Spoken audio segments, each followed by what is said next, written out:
ಸ್ನೇಹಿತರೆ, ಮೀಡಿಯಾ ಮಾಸ್ಟರ್ಸ್ಗೆ ಸ್ವಾಗತ ಸುಸ್ವಾಗತ. ಗೆಳೆಯರೆ, ಪಾಪ ಪಾಕಿಸ್ತಾನಕ್ಕೆ ಈ ವಾರ ಒಂದರ ಹಿಂದೊಂದರಂತೆ 3 ಶಾಖಗಳು. ಇರಾನ್ ಹಾಗೂ ಅಮೆರಿಕ ನಡುವೆ ಕದನ ವಿರಾಮ ಒಪ್ಪಂದಕ್ಕೆ ಜೂನ್ 19 ಶುಕ್ರವಾರ ಸ್ವಿಟ್ಜರ್ಲ್ಯಾಂಡ್ನ ಬರ್ಗೆನ್ಸ್ಟಾಕಲ್ಲಿ ನಾವು ಆತಿಥ್ಯ ವಹಿಸ್ತಾ ಇದ್ದೀವಿ. ನಮ್ಮ ಮಧ್ಯಸ್ಥಿಕೆಯಲ್ಲಿ ಒಪ್ಪಂದ ಆಗುತ್ತೆ, ನಾವು ಅದಕ್ಕೆ ಸಹಿ ಮಾಡ್ತೀವಿ ಅಂತ ಪಾಕಿಸ್ತಾನದ ಪ್ರಧಾನಿ ಶಹಬಾಜ್ ಶರೀಫ್ ಹೇಳಿದ್ರು. ಆದರೆ ಆ ಒಪ್ಪಂದಕ್ಕೆ 17ನೇ ತಾರೀಖೆ ಸಹಿ ಬಿದ್ದುಬಿಡ್ತು. ಸಹಿ ಸ್ವಿಟ್ಜರ್ಲ್ಯಾಂಡಲ್ಲ, ಫ್ರಾನ್ಸ್ನಲ್ಲಾಯಿತು. ಒಂದು ಸಹಿ G7 ನಾಯಕರ ನಡುವೆ ಕೂತ್ಕೊಂಡು ಟ್ರಂಪ್ ಮಾಡಿದರೆ, ಇನ್ನೊಂದನ್ನು ತೆಹರಾನ್ನಲ್ಲಿ ಕೂತು ಇರಾನ್ ಅಧ್ಯಕ್ಷ ಪೆಜೆಶ್ಕಿಯಾನ್ ಮಾಡಿದರು. ಅಲ್ಲಿ ಒಪ್ಪಂದಕ್ಕೆ ಸಹಿ ಅನ್ನೋದು ಡಿಜಿಟಲ್ ರೂಪದಲ್ಲಿ ಆಗೋಯ್ತು. ಪಾಕಿಸ್ತಾನವನ್ನು ಯಾರು ಯಾವುದಕ್ಕೂ ಕರೀಲೇ ಇಲ್ಲ. ಅವರಿಗಲ್ಲಿ ಯಾವ ಫೋಟೋಶೂಟು, ಕ್ರೆಡಿಟು ಇದು ಯಾವುದಕ್ಕೂ ಅವಕಾಶ ಸಿಗಲಿಲ್ಲ. ಒಂಥರ ವಿಫಲ ದಲ್ಲಾಳಿಯ ಕೆಲಸ ಪಾಕಿಸ್ತಾನದ್ದಾಯಿತು. ಇನ್ನು ಇರಾನ್ ಹಾಗೂ ಅಮೆರಿಕ ನಡುವೆ ಸಂಧಾನ ಮಾಡಿಸಿದ ನಾವೇ ಅಂತ ಹೇಳ್ಕೊಳ್ಳೋ ಪಾಕಿಸ್ತಾನವನ್ನು ಪಕ್ಕದಲ್ಲಿರೋ ಆಫ್ಘಾನಿಸ್ತಾನ ಬಾರಿಸ್ತಾ ಇದೆ. ಮೊನ್ನೆ ಆಫ್ಘಾನಿಸ್ತಾನದ ಮೇಲೆ ಪಾಕಿಸ್ತಾನಿಗಳು ಮಾಡಿದ ವಾಯುದಾಳಿಗೆ ಪ್ರತೀಕಾರವಾಗಿ ಆಫ್ಘಾನಿಸ್ತಾನ ಪಾಕಿಸ್ತಾನದ ಮೇಲೆ ಡ್ರೋನ್ ದಾಳಿಯನ್ನು ಮಾಡಿದೆ. ಗಡಿಯಲ್ಲಿ ಗುಂಡಿನ ಚಕಮಕಿ ನಡೀತಲೇ ಇದೆ. ಅಲ್ಲಿ ಪಾಕಿಸ್ತಾನಿ ಸೇನೆಯನ್ನ ತಾಲಿಬಾನಿಗಳು ಹೊಡೆದು ಹಾಕ್ತಾ ಇದ್ದಾರೆ.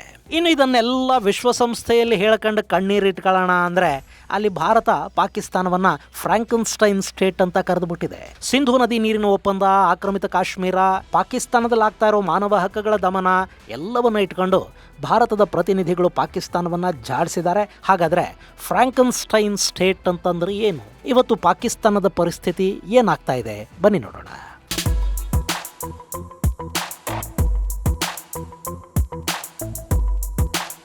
ಗೆಳೆಯರೆ, ಸ್ವಿಟ್ಜರ್ಲ್ಯಾಂಡಿಗೆ ಹೋಗಿ ಅಲ್ಲಿ ಇರಾನ್ ಮತ್ತು ಅಮೆರಿಕ ನಡುವಿನ ಸಂಧಾನ ಸಭೆಯಲ್ಲಿ ಭಾಗಿಯಾಗಿ ಟ್ರಂಪ್ಗೆ ಎರಡೂ ಕಡೆಯಲ್ಲಿ ಒಬ್ಬೊಬ್ಬರು ನಿಂತ್ಕೊಂಡು ಫೋಟೋ ತೆಗೆಸ್ಕೊಂಡು ಬರೋದಕ್ಕೆ ಪಾಕಿಸ್ತಾನದ ಪ್ರಧಾನಿ ಶರೀಫ್ ಮತ್ತು ಫೀಲ್ಡ್ ಮಾರ್ಷಲ್ ಆಸಿಮ್ ಮುನಿರ್ ಇಬ್ಬರು ಸಿದ್ಧ ಆಗಿದ್ರು. ಇವರು ಪಕ್ಕದಲ್ಲಿ ನಿಂತ್ಕೊಂಡು ಕೆಟ್ಟ ವಾಸನೆ ಬಂದು ಟ್ರಂಪ್ ಮುಖ ಸಿಂಡ್ರಿಸ್ಕೋಬಾರ್ದು ನೋಡಿ, ಹಿಂಗಾಗಿ ದುಬೈ ಅತ್ತರನ್ನು ಕೂಡ ತರಿಸ್ಕೊಂಡು ಹೊಸ ಸೂಟು ಗೀಟು ಅಲಸ್ಕೊಂಡು ಫೇಶಿಯಲ್ ಮಾಡಿಸ್ಕೊಂಡು ಇವರು ಸಿದ್ಧ ಆಗ್ತಿರುವಾಗಲೇ ಸ್ವಿಟ್ಜರ್ಲ್ಯಾಂಡ್ನ ಬರ್ಗೆನ್ಸ್ಟಾಕ್ ಸಭೆ ರದ್ದಾಗಿ ಹೋಗಿದೆ. ಅಲ್ಲಿಗೆ ಹೋಗೋ ಬದಲು ಟ್ರಂಪ್ ಮತ್ತು ಪೆಜೆಶ್ಕಿಯಾನ್ ಇಬ್ಬರು ತಾವು ಎಲ್ಲೆಲ್ಲಿದ್ರು ಅಲ್ಲಿಂದಲೇ ಆ ತಾತ್ಕಾಲಿಕ ಒಪ್ಪಂದ ಪತ್ರಕ್ಕೆ ಸಹಿಯನ್ನ ಹಾಕಿದ್ದಾರೆ. ಅವತ್ತು ದಿನಾಂಕ 17 ಟ್ರಂಪ್ G7 ಶೃಂಗದಲ್ಲಿ ಭಾಗಿಯಾಗಿದ್ರು. ಫ್ರಾನ್ಸ್ ಅಲ್ಲಿ G7 ನಾಯಕರ ನಡುವೆ ಕೂತೆ ಅವರು ಒಪ್ಪಂದ ಪತ್ರಕ್ಕೆ ಸಹಿ ಹಾಕಿದ್ರೆ ಪೆಜೆಶ್ಕಿಯಾನ್ ಇರಾನ್ ನಿಂದ ಸಹಿ ಮಾಡಿದ್ರು. ಪಾಪ ಪಾಕಿಸ್ತಾನದ ಸ್ವಿಟ್ಜರ್ಲ್ಯಾಂಡ್ ಕನಸು ಮುರಿದು ಹೋಯ್ತು. ನಾವು ಸಂಧಾನ ಮಾಡಿಸಿದ್ದು ಅಂತ ಅವ್ರು ಇಷ್ಟು ದಿನ ಹೇಳಕೊಂಡಿದ್ದೇ ಬಂತು ಹೊರತು ಅದಕ್ಕೊಂದು ಎವಿಡೆನ್ಸು ಕೂಡ ಸಿಗದ ಹಾಗೆ ಟ್ರಂಪ್ ಮಾಡಿಬಿಟ್ರು. ಇಷ್ಟಕ್ಕೆ ಸುಮ್ಮನಾದ್ರ ಅಂದ್ರೆ ಪಾಕಿಸ್ತಾನಿಗಳ ಎದೆ ಮೇಲೆ ಬರೆ ಎಳೆಯೋ ಹಂಗೆ ಅವತ್ತೇ ಮೋದಿ ಮತ್ತು ಟ್ರಂಪ್ ನಡುವೆ ಮೀಟಿಂಗ್ ಆಯ್ತು. ಭಾರತದ ಮೇಲೆ ಯಾರೇ ದಾಳಿ ಮಾಡಿದ್ರು ನಾವು ಭಾರತದ ನೆರವಿಗೆ ನಿಲ್ತೀವಿ ಅಂತ ಬೇರೆ ಟ್ರಂಪ್ ಹೇಳ್ಬಿಟ್ರು. ಅದನ್ನ ಭಾರತ ಏನೋ ಜೋಕ್ ತರ ನೋಡಬಹುದು, ಆದ್ರೆ ಪಾಕಿಸ್ತಾನಕ್ಕೆ ಆ ಕ್ಷಣಕ್ಕೆ ಹೇಗೆ ಅನ್ಸಿರೋದಿಲ್ಲ. ಅವರ ಸ್ವಿಟ್ಜರ್ಲ್ಯಾಂಡ್ ಹನಿಮೂನನ್ನ ಕ್ಯಾನ್ಸಲ್ ಮಾಡಿಸಿ ಫೋಟೋ ಶೂಟು ಇಲ್ಲದ ಹಾಗೆ ಮಾಡಿ ಈಗ ಭಾರತದ ಜೊತೆ ನಾವಿರ್ತೀವಿ ಅಂತ ಹೇಳ್ಬಿಟ್ರೆ ಮುನೀರ್ಗೆ ಗಂಟ್ಲಲ್ಲಿ ಮೂಳೆ ಸಿಕ್ಕಾಕೊಂಡಂಗೆ ಆಗದೆ ಇರುತ್ತೆಯೇ? ಇಷ್ಟ ಆಗ್ತಿದ್ದ ಹಾಗೆ ಪಶ್ಚಿಮದ ಮಾಧ್ಯಮಗಳು ಕೂಡ ಪಾಕಿಸ್ತಾನದ ಹೆಸರು ಹೇಳೋದನ್ನು ಬಿಟ್ಟೇ ಬಿಟ್ವು. ಆ ಒಪ್ಪಂದದ ಕ್ರೆಡಿಟ್ ಅನ್ನು ಕತಾರ್ಗೆ ಕೊಡೋದಕ್ಕೆ ಶುರು ಮಾಡಿದ್ವು. ಕತಾರ್ ಇರಾನ್ ಹಾಗೂ ಅಮೆರಿಕ ನಡುವೆ ನಿರಂತರ ಮಾತುಕತೆಗಳನ್ನು ಮಾಡಿಸ್ತು. ಕತಾರ್ನ ಮಧ್ಯಸ್ಥಿಕೆಯಿಂದಲೇ ಆ ಒಪ್ಪಂದ ಸಾಧ್ಯವಾಗಿದ್ದು ಅಂತ ಅಮೆರಿಕಾದ ಮಾಧ್ಯಮಗಳೂ ಬರೆದು. ಅಲ್ಲಿಗೆ ಪಾಕಿಸ್ತಾನದ ಕೆಲಸ ಏನೇ ಇದ್ರು ಅಮೆರಿಕಾದ ಮೆಸೇಜನ್ನು ಇರಾನಿಗೆ, ಇರಾನಿನ ಮೆಸೇಜನ್ನು ಅಮೆರಿಕಾಗೆ ತಲುಪಿಸುವ ಕೆಲಸ ಮಾತ್ರ ಅನ್ನೋದು ಬಹಿರಂಗ ಆಯಿತು. ನಮ್ಮ ಬೆಂಗಳೂರು ಅಂಡರ್ ವರ್ಲ್ಡ್ ಅಲ್ಲಿ ಇಲ್ಲಿಂದ ಅಲ್ಲಿಗೆ, ಅಲ್ಲಿಂದ ಇಲ್ಲಿಗೆ ಮೆಸೇಜನ್ನು ಪಾಸ್ ಮಾಡೋರನ್ನ ಆಳ್ಕಟಿ ಅಂತ ಕರೀತಾರೆ.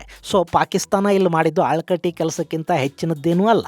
ಸೈಲೆಂಟ್ ಆಗಿ ಕೆಲಸ ಮಾಡ್ತಾ ತಾನು ಎಲ್ಲೂ ಏನು ಹೇಳ್ಕೊಳ್ಳದೆ ಡೀಲ್ ಮುಗಿಯೋ ಹಾಗೆ ಮಾಡಿದ ಕತಾರ್ ಈಗಲೂ ಅದ್ರ ಬಗ್ಗೆ ಏನು ಹೇಳ್ಕೊಳ್ಳೋದಕ್ಕೆ ಹೋಗ್ತಾ ಇಲ್ಲ. ಕೆಲಸ ಮುಗಿಸಿ ಅವರು ಸುಮ್ಮನಾದ್ರು. ಕಡಿಮೆ ನೀರಿರೋ ಕೊಡಾನೆ ಅಲ್ವೇ ಜಾಸ್ತಿ ತುಳುಕೋದು.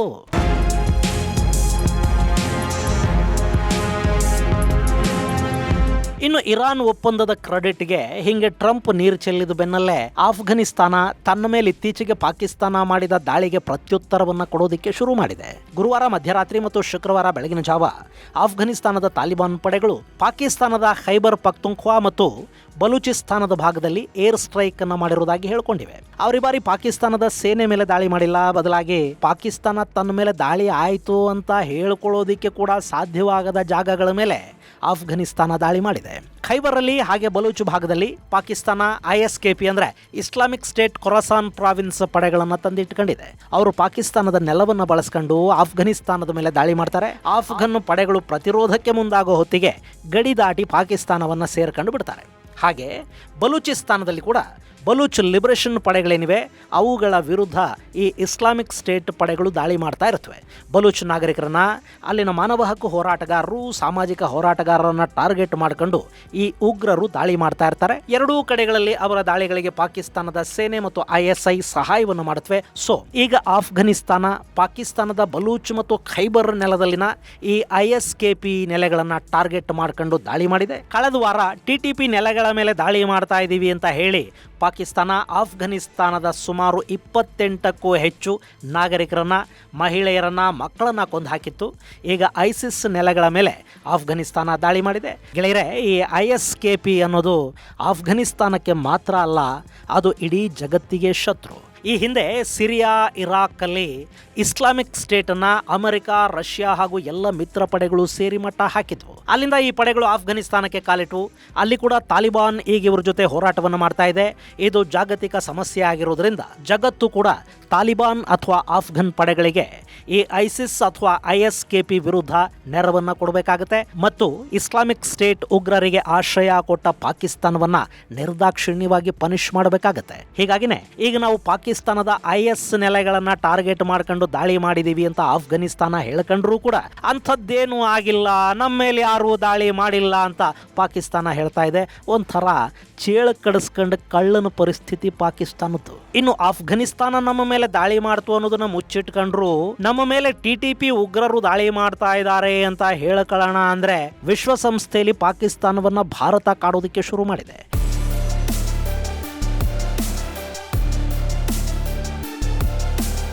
ಜೆನೀವಾದಲ್ಲಿ ನಡೀತಿರುವ UNHRC ಸಭೆಯಲ್ಲಿ ಪಾಕಿಸ್ತಾನ ಮತ್ತು organisation of Islamic countries OIC ಮತ್ತೆ ಜಮ್ಮು ಕಾಶ್ಮೀರದ ವಿಷಯವನ್ನು ಪ್ರಸ್ತಾಪ ಮಾಡಿತು. ಅವರ ಹಣೆ ಬರ ಹೇಗಿದೆ ನೋಡಿ. ಈಗಾಗಲೇ ಪಾಕಿಸ್ತಾನ ಆಕ್ರಮಿಸಿಕೊಂಡಿರೋ ಕಾಶ್ಮೀರದ ಭಾಗ ಏನಿದೆ ಅಲ್ಲಿ ಜನ ಪಾಕ್ ಸರ್ಕಾರದ ವಿರುದ್ಧ ಸಿಡಿದೆದ್ದಿದ್ದಾರೆ. ಪಾಕಿಸ್ತಾನದಿಂದ ನಮಗೆ ಮುಕ್ತಿ ಬೇಕು, ಆಜಾದ್ ಕಾಶ್ಮೀರ ಅಂತ ಹೆಸರಿಟ್ಟ ಮೇಲೆ ಆಜಾದಿ ಕೊಡಿ, ನಿಮ್ಮ ಸೇನೆ ಇಲ್ಲಿ ಬೇಡ, ನಮಗೆ ಯಾರ ಜೊತೆ ಬೇಕೋ ಅವ್ರ ಜೊತೆ ವ್ಯಾಪಾರ ಮಾಡ್ಕೋತೀವಿ, ಅದನ್ನು ನೀವು ನಿರ್ಬಂಧಿಸೋದು ಬೇಡ ಅಂತ ಅಲ್ಲಿನ ಪ್ರತಿಭಟನಾಕಾರರು ಹೇಳ್ತಾ ಇದ್ದಾರೆ. ಪಾಕಿಸ್ತಾನದ ಸೈನಿಕರನ್ನ ಬಡಿದು ಅವ್ರ ಬಟ್ಟೆ ಬಿಚ್ಚಿಸಿ ಆ ಬಟ್ಟೆಗಳನ್ನ ಮೆರವಣಿಗೆ ಮಾಡ್ತಾ ಇದ್ದಾರೆ. ಅಲ್ಲಿ ಸೇನೆ ನಡೆಸಿದ ಗೋಲಿಬಾರ್ ಅಲ್ಲಿ 100 ಜನ ಈಗಾಗಲೇ ಸಾವಿಗೀಡಾಗಿದ್ದಾರೆ. ಇಷ್ಟಾದರೂ ಅಲ್ಲಿನ ಪರಿಸ್ಥಿತಿಯನ್ನ ನಿಯಂತ್ರಿಸೋದಕ್ಕೆ, ಅಲ್ಲಿ ಶಾಂತಿಯನ್ನ ಕಾಪಾಡೋದಕ್ಕೆ ಪಾಕಿಸ್ತಾನದಿಂದ ಸಾಧ್ಯ ಆಗಿಲ್ಲ. ಹೀಗಿರುವಾಗ ಪಾಕಿಸ್ತಾನ ಕಾಶ್ಮೀರದ ವಿಷಯ ಇಟ್ಕೊಂಡು ಭಾರತದ ವಿರುದ್ಧ ವಿಶ್ವಸಂಸ್ಥೆಯಲ್ಲಿ ಮಾತಾಡೋದಕ್ಕೆ ಶುರು ಮಾಡ್ತು. ಮಾತು ಅಂದ್ರೆ ಇನ್ನೇನು, ಭಾರತ ಕಾಶ್ಮೀರದಲ್ಲಿ ಮುಸ್ಲಿಮರ ಹಕ್ಕುಗಳನ್ನು ಕಿತ್ಕೋತಾ ಇದೆ, ದಮನ ಮಾಡ್ತಾ ಇದೆ, ಇಂಥ ಮಾತುಗಳೇ. ಇನ್ನು ಪಾಕಿಸ್ತಾನ ಅನ್ನೋ ಓತಿ ಕ್ಯಾತಂಗೆ OIC ಅನ್ನೋ ಬೇಲಿ ಬೇರೆ ಪಕ್ಕವಾದ್ಯ ನುಡಿಯೋದಕ್ಕೆ ಶುರು ಮಾಡ್ತು. ಅದಕ್ಕೆ ಉತ್ತರಿಸೋ ಕೆಲಸವನ್ನ ಭಾರತ ಅಲ್ಲಿ ಮಾಡಿದೆ. ಭಾರತದ UN ಪರ್ಮನೆಂಟ್ ಮಿಷನ್ನ ಫಸ್ಟ್ ಸೆಕ್ರೆಟರಿ ಅನುಪಮಾ ಸಿಂಗ್ ಪಾಕಿಸ್ತಾನಕ್ಕೆ ಅತ್ಯಂತ ತೀವ್ರ ಪ್ರತಿಕ್ರಿಯೆಯನ್ನು ಕೊಟ್ಟಿದ್ದಾರೆ. ಪಾಕಿಸ್ತಾನವನ್ನ ಫ್ರಾಂಕೆನ್ಸ್ಟೈನ್ ಸ್ಟೇಟ್ ಅಂತ ಕರೆದಿದ್ದಾರೆ. ಗೆಳೆಯರೆ, ಫ್ರಾಂಕೆನ್ಸ್ಟೈನ್ ಅಂದ್ರೆ ನಾವು ಭಸ್ಮಾಸುರ ಅಂತ ಹೇಳ್ತೀವಲ್ಲ, ಅದರ ಇಂಗ್ಲಿಷ್ ಉಪಮೆ ಇದು. ಫ್ರಾಂಕೆನ್ಸ್ಟೈನ್ ಅನ್ನೋದು ಪ್ರಸಿದ್ಧ ಇಂಗ್ಲಿಷ್ ಕಾದಂಬರಿಯಲ್ಲಿ ಬರುವ ವಿಜ್ಞಾನಿಯೊಬ್ಬನ ಹೆಸರು. ಅವನು ಒಬ್ಬ ಭಯಾನಕ ರಾಕ್ಷಸನನ್ನ ಸೃಷ್ಟಿ ಮಾಡ್ತಾನೆ. ಆಮೇಲೆ ಅದೇ ರಾಕ್ಷಸ ಈ ವಿಜ್ಞಾನಿಯ ವಿರುದ್ಧ ತಿರುಗಿ ಬೀಳ್ತಾನೆ ಮತ್ತು ತನ್ನನ್ನು ಸೃಷ್ಟಿ ಮಾಡಿದ ವಿಜ್ಞಾನಿಯನ್ನೇ ನಾಶ ಮಾಡ್ತಾನೆ. ಇದು ಆ ಕಾದಂಬರಿಯ ಕತೆ. ಇಲ್ಲಿ ಫ್ರಾಂಕೆನ್ಸ್ಟೈನ್ ಸ್ಟೇಟ್ ಅನ್ನೋದನ್ನ ರೂಪಕವಾಗಿ ಬಳಸಲಾಗುತ್ತೆ. ಒಂದು ದೇಶ ತಾನೇ ಸೃಷ್ಟಿ ಮಾಡಿದ ಭಯೋತ್ಪಾದಕರ ಕೈಲಿ ಸಿಕ್ಕಿ ಘಾಸಿಗೊಳ್ಳೋದನ್ನು ಹೇಳೋದಕ್ಕೆ ಫ್ರಾಂಕೆನ್ಸ್ಟೈನ್ ಸ್ಟೇಟ್ ಅಂತ ಹೇಳ್ತಾರೆ. ಇವತ್ತು ಪಾಕಿಸ್ತಾನ ಭಾರತದ ವಿರುದ್ಧ, ಆಫ್ಘನಿಸ್ತಾನದ ವಿರುದ್ಧ ಸೃಷ್ಟಿ ಮಾಡಿದ ಭಯೋತ್ಪಾದಕರ ಸಂತತಿ ಅಲ್ಲಿ ಸಾವಿರ ಆಗಿ ಅವರು ಪಾಕಿಸ್ತಾನ ಅನ್ನೋ ಸೃಷ್ಟಿಕರ್ತನನ್ನ ಕಿತ್ಕೊಂಡು ತಿನ್ನೋದಕ್ಕೆ ಶುರು ಮಾಡಿದ್ದಾರೆ. ಪಾಕಿಸ್ತಾನದ ರಕ್ಷಣಾ ಸಚಿವ ತನ್ನ ದೇಶ ಹೇಗೆ ಭಯೋತ್ಪಾದಕರಿಗೆ ಆಶ್ರಯ, ತರಬೇತಿ, ಅವರ ನಿಯೋಜನೆಯನ್ನ ಮಾಡುತ್ತೆ ಅಂತ ಬಹಿರಂಗವಾಗಿ ಹೇಳ್ತಾ ಅದನ್ನ ತಮ್ಮ ಸ್ಟೇಟ್ ಪಾಲಿಸಿ ಅಂತ ನಿರ್ಲಜ್ಜವಾಗಿ ಹೇಳ್ಕೊಳ್ತಾ ಇರುವಾಗ, ಮತ್ತೊಂದು ಕಡೆ ಪಾಕಿಸ್ತಾನ ತನ್ನನ್ನು ತಾನು ಭಯೋತ್ಪಾದನೆಯ ಬಲಿಪಶು ಅಂತ ತೋರಿಸ್ಕೊಳ್ಳೋದು ಒಂದು ವಿಪರ್ಯಾಸ, ಪ್ಯಾರಾಡಾಕ್ಸ್. ಇದು ಪಾಕಿಸ್ತಾನಕ್ಕೆ ಮಾತ್ರ ಸಾಧ್ಯವಾಗುವ ಪ್ಯಾರಾಡಾಕ್ಸ್ ಅಂತ ಅನುಪಮಾ ಸಿಂಗ್ ಇಲ್ಲಿ ಚುಚ್ಚಿದ್ದಾರೆ. ಇದೇ ಸಂದರ್ಭದಲ್ಲಿ ಜಮ್ಮು ಕಾಶ್ಮೀರ ಅನ್ನೋದು ಭಾರತದ ಅವಿಭಾಜ್ಯ ಅಂಗ ಅನ್ನೋ ಮಾತನ್ನ ಪುನರುಚ್ಚರಿಸಿದ ಅವರು ಪಾಕಿಸ್ತಾನ ಆಕ್ರಮಿತ ಜಮ್ಮು ಕಾಶ್ಮೀರವನ್ನ ಖಾಲಿ ಮಾಡಬೇಕು ಅಂತ ಕೂಡ ಹೇಳಿದ್ದಾರೆ. ಪಾಕ್ ಆಕ್ರಮಿತ ಕಾಶ್ಮೀರದಲ್ಲಿ ನಡೀತಿರೋ ಪ್ರತಿಭಟನೆಗಳನ್ನು ದಮನ ಮಾಡೋದಕ್ಕೆ ಪಾಕಿಸ್ತಾನದ ಸೇನೆ ನಡೆಸಿದ ಗುಂಡಿನ ದಾಳಿಯಲ್ಲಿ ಅಲ್ಲಿನ ನಾಗರಿಕರ ಸಾವುಗಳನ್ನು ಪ್ರಸ್ತಾಪಿಸಿದ ಅನುಪಮಾ ಸಿಂಗ್, ಇದು ಆಕ್ರಮಣ ಮತ್ತು ದಮನದ ಮೇಲೆ ನಿಂತಿರೋ ವ್ಯವಸ್ಥೆಯ ಸಹಜ ಪರಿಣಾಮ ಅಂತ ಟೀಕಿಸಿದ್ದಾರೆ. ಹಾಗೆ ಸಿಂಧೂ ನದಿ ನೀರಿನ ಹಂಚಿಕೆ ಒಪ್ಪಂದ ಅನ್ನೋದು ಈಗಾಗಲೇ ಮುಗಿದ ಅಧ್ಯಾಯ, ಆ ಒಪ್ಪಂದದ ಅವಧಿನೇ ಮುಗಿದು ಹೋಗಿದೆ, ಅದು ಔಟ್ಡೇಟೆಡ್ ಅಂತ ಕೂಡ ಅವರು ಆ ಸಭೆಯಲ್ಲಿ ಹೇಳಿದ್ದಾರೆ. Our position on Indus Water Treaty is well known. It defies logic that a state which exports terror as an instrument of policy continues to demand the privileges of cooperation predicated on goodwill and friendship. It is equally undeniable that the treaty is now outdated. ಒಟ್ಟಾರೆ Trump ಜೊತೆ ನಾವು ದೋಸ್ತಿ ಮಾಡ್ಕೊಂಡಿದೀವಿ ಅಂತ ಹೇಳ್ಕೊಳ್ಳೋ ಹೊತ್ತಿಗೆ ಅದು ದೋಸ್ತಿ ಅಲ್ಲ, just ಗುಲಾಮಿ ಅಷ್ಟೇ. ಕೆಲಸ ಮುಗಿದ ಮೇಲೆ ಯಾವ ದಲ್ಲಾಳಿಯೂ ನಮಗೆ ಬೇಕಿಲ್ಲ ಅನ್ನೋ ಮೆಸೇಜ್ ಅನ್ನ ಅಮೆರಿಕ ಪಾಕಿಸ್ತಾನಕ್ಕೆ ಕೊಟ್ಟಿದೆ. ಶಾಂತಿ ಒಪ್ಪಂದದಲ್ಲಿ ಫೋಟೋ ತೆಗೆಸ್ಕೊಳ್ಳೋ ಅವಕಾಶ ಸಿಗಲಿಲ್ಲ ಅಂತ ಬೇಜಾರು ಮಾಡ್ಕೊಳ್ಳೋ ಹೊತ್ತಿಗೆ ಆಫ್ಘನರು ಬಂದು ಬಡಿತಾ ಇದ್ದಾರೆ. ಆಯ್ತು, ಹೋಗದನ್ನು ಹೇಳ್ಕೊಂಡು ವಿಶ್ವಸಂಸ್ಥೆಯಲ್ಲಿ ಕಣ್ಣೀರು ಹಾಕಬೇಕು ಅಂದ್ಕೊಂಡ್ರೆ ಅಲ್ಲಿ ಭಾರತ ಬಾರಿಸ್ತಾ ಇದೆ. ಇನ್ನು ನಮ್ಮಲ್ಲಿ ಯಾರಾದರೂ ಪಾಕಿಸ್ತಾನ, ಅಮೆರಿಕ, ಇರಾನ್ ನಡುವೆ ಮಧ್ಯಸ್ಥಿಕೆಯನ್ನು ವಹಿಸಿ ದೊಡ್ಡ ಮನುಷ್ಯ ಆಯಿತು, ಭಾರತ ಅವಕಾಶವನ್ನು ಕಳ್ಕಳ್ತು ಅಂತ ಏನಾದರೂ ಮಾತಾಡಿದರೆ ಅವರಿಗೆ ಅಮೆರಿಕ ಅರ್ಥ ಆಗಿಲ್ಲ, ಪಾಕಿಸ್ತಾನದ ಬಗ್ಗೆ ಗೊತ್ತಾಗಿಲ್ಲ ಅಂತಲೇ ಅರ್ಥ. ಇದು ಗೆಳೆಯರೆ ಪಾಪಿ ಪಾಕಿಸ್ತಾನಕ್ಕೆ ಸಂಬಂಧಪಟ್ಟ ಒಂದಷ್ಟು ಮಾಹಿತಿ. ಮುಂದಿನ ಸಂಚಿಕೆಯಲ್ಲಿ ಮತ್ತಷ್ಟು ವಿಶೇಷಗಳ ಜೊತೆ ಮತ್ತೆ ಭೇಟಿಯಾಗೋಣ. ಅಲ್ಲಿವರೆಗೆ ಜೈ ಹಿಂದ್, ಜೈ ಕರ್ನಾಟಕ.